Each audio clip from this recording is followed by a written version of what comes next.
हम तुम्हारी भक्ति और तपस्या से प्रसन्न अवश्य हुए थे, किंतु तुम्हारी इस ईर्ष्या भावना ने हमें आश्चर्य में डाल दिया है। कामना कल्याण में होनी चाहिए वत्स।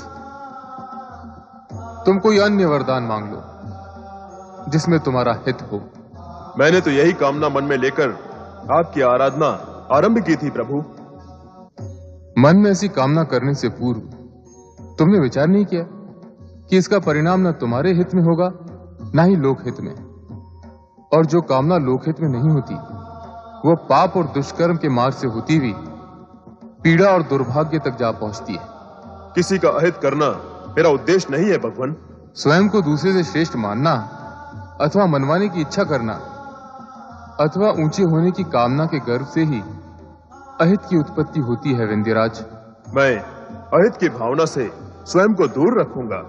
यह तुम्हारे लिए संभव नहीं, किसी के लिए भी संभव नहीं। शिशु देव का हो अथवा दानव का, उससे उसकी माता से दूर नहीं रखा जा सकता। अहंकार की भावना भी ऐसी ही माता है जिसे अहित रूपी पुत्र से दूर रखना किसी के लिए भी संभव नहीं। मैं अहंकार का त्याग करूंगा देवेश्वर, किंतु उससे पूर्व तुम्हें सुमेरु से ऊंचे होने की कामना का त्याग करना होगा। फिर शेष ही क्या रह जाएगा प्रभु? तुम्हारा यह हट सद्विचार और सद्भावना को मार्ग नहीं दे रहा है वत्स। यदि तुम्हें वरदान प्राप्त हो गया और तुम सुमेरु से ऊंचे हो गए तो जानते हो उसका परिणाम क्या होगा? आर्यव्रत के उत्तर और दक्षिण के मध्य सेतु होने के कारण वर्तमान में आवागमन संभव है, किंतु तुम्हारे ऊंचे हो जाने से उत्तर दक्षिण का संपूर्ण भंग हो जाएगा। संतुलन नहीं रहेगा, परस्पर संबंध नहीं रहेंगे, उत्तर दक्षिण में विभिन्नताएं उत्पन्न हो जाएंगी। ऐसा न हो, इस कारण तुम अन्य कोई वरदान मांग लो वत्स। मैं ऐसा नहीं होने दूंगा। आप कृपया मुझे सुमेरु से ऊंचा होने का वरदान दे भगवान।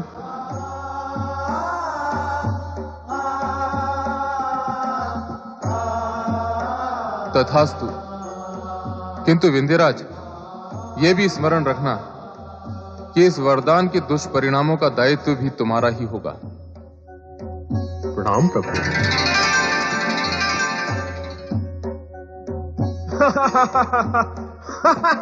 मुझे सबसे ऊंचा होने का वरदान मिल गया, सबसे ऊंचा होने का वरदान मिल गया। भगवान शिव के वरदान ने एक ओर तो विंध्याचल को प्रसन्नता प्रदान की, किंतु दूसरी ओर दूसरों से स्वयं को श्रेष्ठ समझने वाला अहंकार भी उसमें जागृत हो गया, जिसके वशीभूत अनिष्टकारी परिणामों से बेसुध होकर वो भगवान शिव के वरदान स्वरूप धीरे धीरे ऊंचा और ऊंचा होता गया।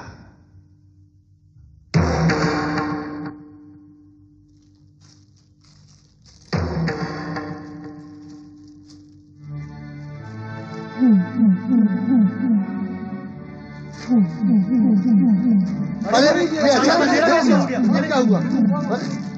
ये अंधेरा कैसा अंधेरा?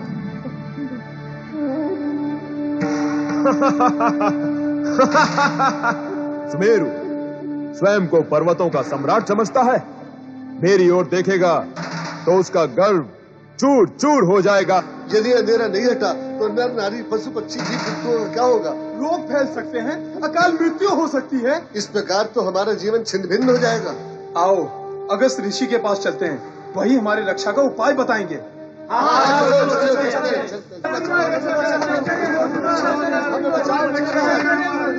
मुनिवर, अंधकार का तांडव धरती पर छा गया है, हम सबको बचा लो मुनिवर। ये कैसा अंधकार है?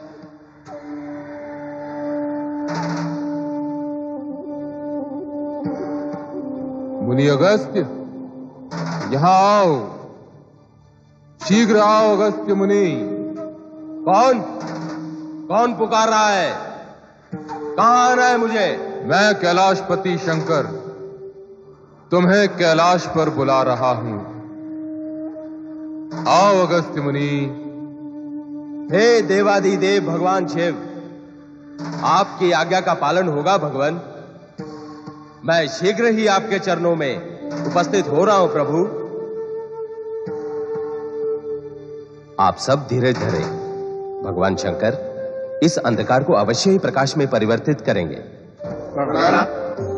हर हर महादेव, हर हर महादेव, हर हर महादेव। मेरे लिए क्या आज्ञा है भगवान? मुनि अगस्त्य, कैलाश आने हेतु अंधकार से आना पड़ा। हाँ भगवान, प्रथम तो मुझे ऐसा लगा कि किसी मायावी दानव की आकृति का अथवा छाया का अंधकार है, किंतु मार्ग में प्रतीत हुआ कि विंध्याचल पर्वत के आकार में परिवर्तन और संवर्धन हुआ है। हाँ, वो किसी दानव की छाया का अंधकार नहीं, विंध्याचल के गर्व और अहंकार का अंधकार है। भगवान, मुझे स्मरण है एक अवसर पर आपने कहा था कि किसी भी योनि का प्राणी हो, अज्ञान से जुड़ते ही दानव हो जाता है। वही गति हुई है विंध्याचल की। गर्व और अज्ञान ने उसे दानव बना दिया है। किंतु सदा सभी का कल्याण करने वाले सदाशिव, आपकी कृपा हुई तो विंध्याचल सुधर भी सकता है भगवान। जगत का कल्याण सोचकर ही तुम्हें बुलाया है। विंध्याचल को सही मार्ग पर लाने का कार्य तुम्हें करना होगा। मुझे क्या करना होगा प्रभु? विंध्याचल की भक्ति से प्रसन्न होकर हमें उसका हट मानना पड़ा और हमने उसे सुमेरु पर्वत से अधिक ऊंचा होने का वरदान दे दिया। उसके दीर्घाकार से ही अंधकार बढ़ा है। ऐसे में उत्तर दक्षिण के संबंध व संपर्क समाप्त होने से अनर्थ हो सकता है। इस अनर्थ को होने से तुम्हें रोकना है। वो कैसे देवेश्वर? अहंकारी होते हुए भी विंध्याचल गुरु, ज्ञानी और ऋषि मुनियों के प्रति सम्मान की भावना रखता है और ऐसा प्रतीत होता है कि आपके प्रति तो उसके मन में विशेष आदर भाव है। ये सत्य है देवेश्वर, मेरे प्रति वो अधिक ही विनयशील है। तो अब जगत कल्याण हेतु उसकी विनयशीलता का लाभ उठाइए। आप इच्छा शक्ति के बल पर दक्षिण से उत्तर में आए हैं, किंतु अब पदयात्रा करते हुए विंध्याचल को पार कर पुनः दक्षिण में जाएंगे। उस दीर्घाकाल विंध्याचल को पार करना होगा? केवल विंध्याचल को, दीर्घाकार विंध्याचल को नहीं। जब आप उस पर्वत की तलहटी में जाएंगे तो वो प्रणाम करने हेतु सिर नवाएगा। उस समय उससे कहें कि वो आपके लौटने की प्रतीक्षा करें और इसी तरह सिर नवाए रहे, जिससे आपको आवागमन में सुविधा हो। किंतु भगवान, मेरे पुनः उत्तर में लौटने पर वह भी पुनः खड़ा हो जाएगा, अतः समस्या तो वही रहेगी। आप दक्षिण से उत्तर में लौटेंगे ही क्यों? अर्थात मुझे सदा सदा के लिए दक्षिण में वास करना होगा प्रभु। लोकहित में किया गया आपका यह कार्य संपूर्ण जगत में चर्चा का विषय रहेगा। जैसी आपकी आज्ञा भगवान। प्रणाम। हर हर महादेव, हर हर महादेव, हर हर महादेव। विंध्याचल, विंध्याचल, विंध्याचल। मैं अगस्त तुम्हें कब से पुकार रहा हूं, क्या तुम्हें मेरी पुकार सुनाई नहीं दे रही है? गुरु अगस्त, मेरा प्रणाम स्वीकार करें मुनिवर। प्रणाम करने की एक कौन सी प्रणाली है विंध्याचल?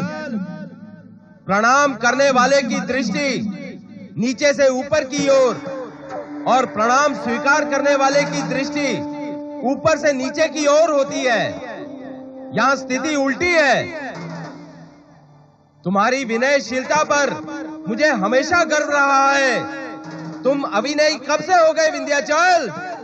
नहीं मुनिवर, मेरी भावना में नहीं, मेरे आकार में परिवर्तन हुआ है। तुम्हारे आकार ने बड़ा होकर तुम्हारी भावना को छोटा कर दिया है। ये देख और जानकर मन क्लांत हुआ है।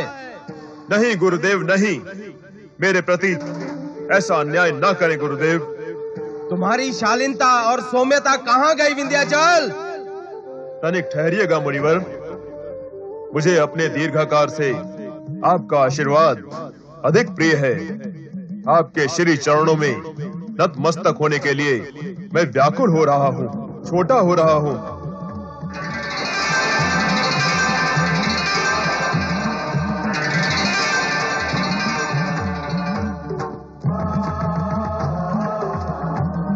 मुनिवर को विंध्याचल का प्रणाम। सुमत और सद्बुद्धि सदैव तुम्हारे साथ रहे। मेरे लौट के आने तक तुम इसी तरह झुके रहना विंध्याचल।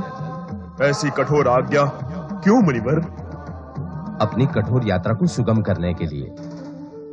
तुम्हारी दीर्घाकार पर्वतीय काया को पार कर जाने और आने में मुझे दीर्घ काल तक यात्रा करनी होगी, परंतु तुम्हारे झुके रहने से मैं सुगम पूर्वक आ और जा सकता हूं। मेरे लिए इतना त्याग करोगे ना विंध्याचल? अवश्य मुनिवर, किंतु कृपा करके शीघ्र ही लौटना। निश्चिंत रहो विंध्याचल, तुम्हारे कष्ट की पीड़ा मुझे शीघ्रता प्रदान करेगी। मैं आगे बढ़ता हूं।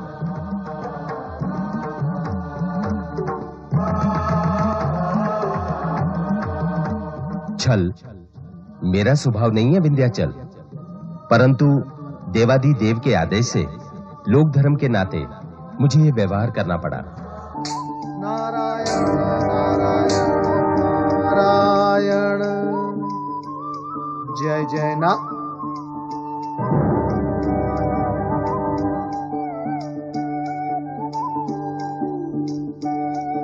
चलो नारद, कल्याण मार्ग पर आगे बढ़ो। नारायण नारायण नारायण नारायण नारायण, श्रीमन नारायण नारायण नारायण। पर्वतराज, ये अभिनय की मुद्रा क्यों धारण कर रखी है? देवर्षि, ना तो मैं पर्वतराज रहा, ना अभिनय करने की मानसिकता है मुझ में। इस दुख और निराशा का कारण क्या है? और आपका ये आकार लघु कैसे हो गया? और इस प्रकार झुके झुके क्यों हो?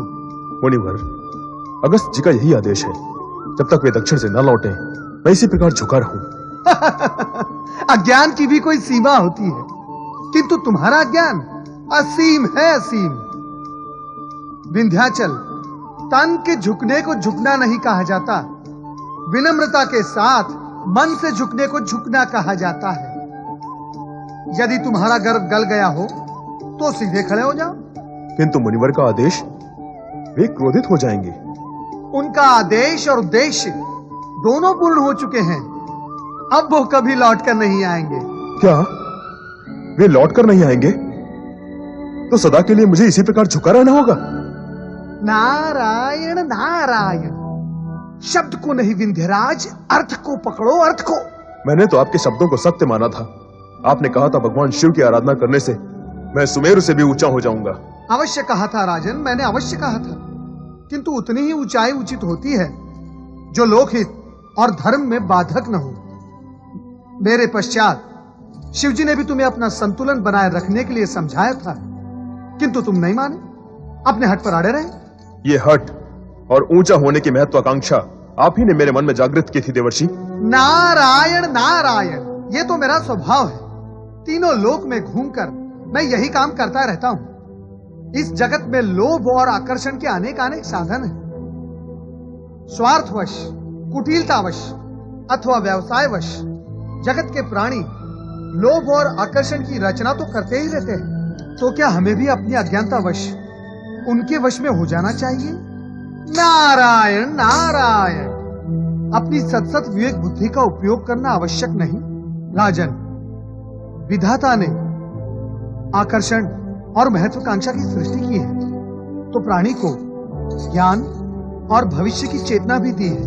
आप धन्य हैं देवर्षि, विधाता ने आपको सोच विचार करके ही रचा है। आप मारते भी हैं और उबारते भी हैं। आप भूल रहे हैं राजन, न कोई किसी को मार सकता है न वार सकता है। प्राणी स्वयं ही अपना विधान रचता है। मेरे कहने अथवा महत्वाकांक्षा जागृत करने के उपरांत तुम्हें यह सोचना चाहिए था कि अत्यधिक ऊंचाई प्रकृति के कार्य में बाधक न हो। राजन, शिव भक्ति करके शिव कृपा पाकर अभी भी तुम वही हो जहां थे। अब ताड़ना प्रताड़ना बहुत हुआ देवर्षि, उबरने का मार्ग बताइए ना। विनम्रता से झुककर पुनः शिवाराधना करो, कल्याण होगा। नारायण नारायण नारायण नारायण नारायण। ओम नमः शिवाय, ओम नमः शिवाय। ओम नमः शिवाय। ओम नमः शिवाय।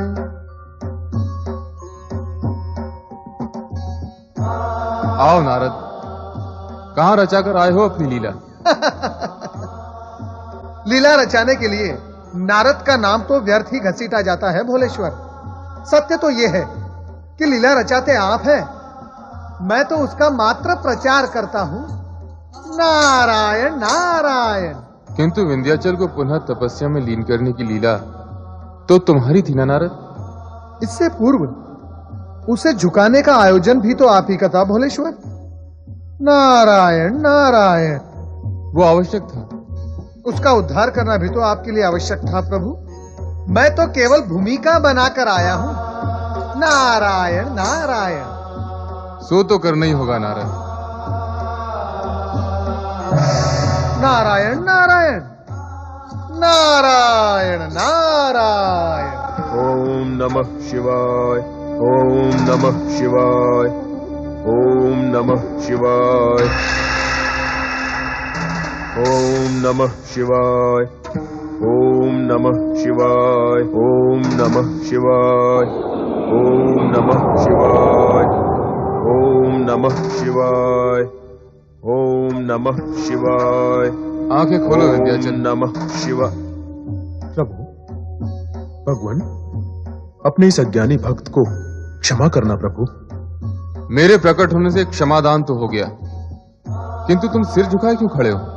गुरु ज्ञानी कहते हैं मन का अहंकार मस्तक में समा जाता है, इसी कारण मस्तक तना रहता है, किंतु झुका हुआ मस्तक अहंकार रहित होता है। अज्ञानवश अथवा अहंकारवश मुझसे जो भूल हुई उसका प्रायश्चित करना चाहता हूं भगवान। प्राणी यदि ये मान लेता है कि उससे कोई भूल हुई है तो यही उसका प्रायश्चित है। प्रायश्चित के पश्चात अब तुम वरदान के अधिकारी हो। कहो विंध्याचल, तुम्हारी क्या कामना है? आप तो सदा शिव हैं, सदा कल्याण करने वाले। मैं भी आपका भक्त, लोक कल्याण की इच्छा रखता हूं भगवान। इसीलिए तो मैं तुमसे प्रसन्न हूं। मांगो, क्या मांगना है? यदि आप मुझसे प्रसन्न हैं तो मेरे आंचल में नर्मदा तट पर सदा सदा के लिए ज्योति स्वरूप में विराजमान हो जाइए, ताकि जिस प्रकार मेरे मन का ज्ञान रूपी अंधकार दूर हो सका है, उसी प्रकार आपके ज्योति स्वरूप और ज्योतिर्लिंग से जगत के प्राणियों के मन का अंधकार दूर हो सके। आपके विराट नाम के साथ आपके भक्त का लघु नाम भी जुड़ जाए, ये वरदान दे भगवान। तथास्तु। तुम्हारे आंचल में नर्मदा नदी के तट पर ज्योतिर्लिंग के रूप में मैं ओमकारेश्वर के नाम से स्थित रहूंगा।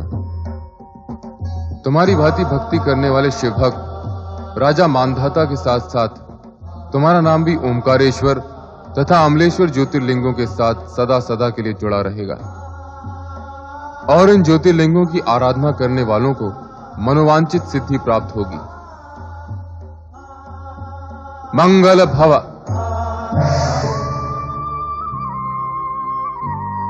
ओम नमः शिवाय।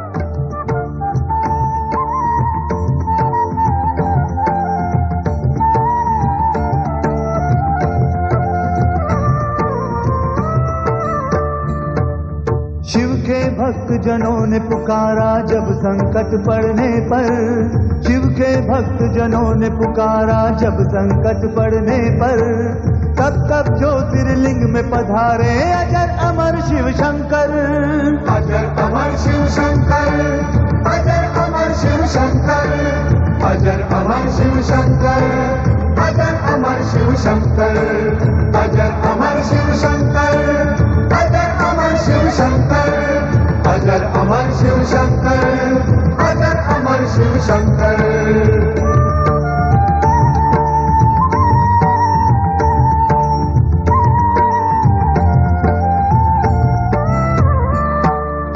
एक समय विंध्याचल पर्वत शिव की शरण में आया, साक्षात ओंकार जहाँ थे शिवलिंग वहीं बनाया।